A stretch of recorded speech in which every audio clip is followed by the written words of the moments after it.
and welcome back to the Comet Catchup. I'm your host Ben, and today we're going to catch you up with the latest from UTD. First, let's get started with the news. A new gender identity policy was just passed by the university. This policy allows students to enter their gender identity and pronouns into Orion so that it will show up on their class rosters. Participating in the policy is optional, and the update to Orion is likely to be implemented in the summer. An agreement with the UT system will allow scientific researchers at UTD to publish their works with open access through the Elsevier platform.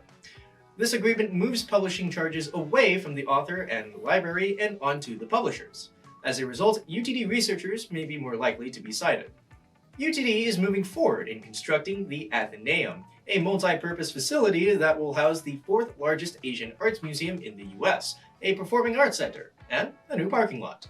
The university plans to start breaking ground on Phase 1 of construction in a month. This phase will focus on visual arts, with notable display pieces from the Crow Museum of Art, and will be finished in approximately 2 years. Phase 2 will consist of the Performing Arts Center and will be completed in 2 to 3 years. And Phase 3 will be the parking garage, with completion time to be determined. The hope is that with the Athenaeum project complete, UTD's STEM-focused school will have a proper space for the arts.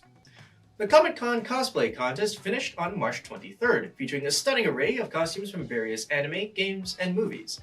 Students were able to vote for their favorite cosplays in categories such as the coolest costume, won by a Glam Rock Freddy cosplayer, the best performer, won by a Tanjiro cosplayer with water breathing, the best group costume, which 2 Penny and Stocking cosplayers won, and the fan favorite, which was the sexy, scary T-Mock cosplayer. If you didn't get to participate or vote in this year's cosplay competition, don't worry, Comet Con will be back in the spring of next year. Seen a bunch of Taco Bell Club posters recently? They're not a joke, they're advertisements for UTD's soon-to-be official Taco Bell Club. Started by marketing freshman Aiden Hawkins, the club is meant to be a social organization with meetings taking place at Taco Bell. Where else?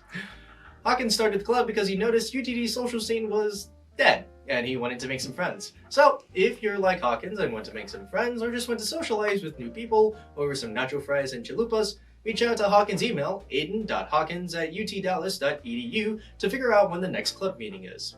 In celebration of Earth Week, the Office of Sustainability is hosting an Earth Fair on April 21st, with a variety of events from April 18th to the 22nd. The Green Initiative Committee will have a booth at the Earth Fair with a Hydro Flask raffle, sustainability trivia, and group painting activities. The Office of Sustainability will provide specifics on Earth Week as it nears, so be sure to check out their social media so you don't miss out. Student Government is hosting an EPS Professor Town Hall on April 18th. The panelists will include EPS faculty that specialize in local, state, and federal government, and public policy planning. The goal of the Town Hall is to get the student body more engaged in how politics affect them by asking government and policy questions to the professors, so don't be shy to ask away. Donuts and hot chocolate will be provided. UTD women's tennis swept Letourneau 9-0 after a 5-match win streak on the road. They are now 2-0 in the conference and will play against Belhaven on April 9th at 1 p.m. at the UTD tennis courts. The men's baseball team swept host Sewell Ross State in a 17-6 victory in 8 innings. They'll play the Ozarks at 2 later today to continue showing their offensive prowess. Unfortunately, the softball team didn't have the same story, dropping in a 5-1 loss to the Lobos. The team honored their 7 seniors and their families before the game, and they'll have a game versus the Ozarks as well at 4 p.m. later today. The Overwatch team ended their Overwatch Collegiate Championship run in the top 8, losing to the SCAD Bees 0-2. They'll have one more tournament to end Overwatch 1, with the NACE Star League playoffs coming up. And that's all for today. Tune in next time to catch up to the latest from UTD. I'm Ben, signing off.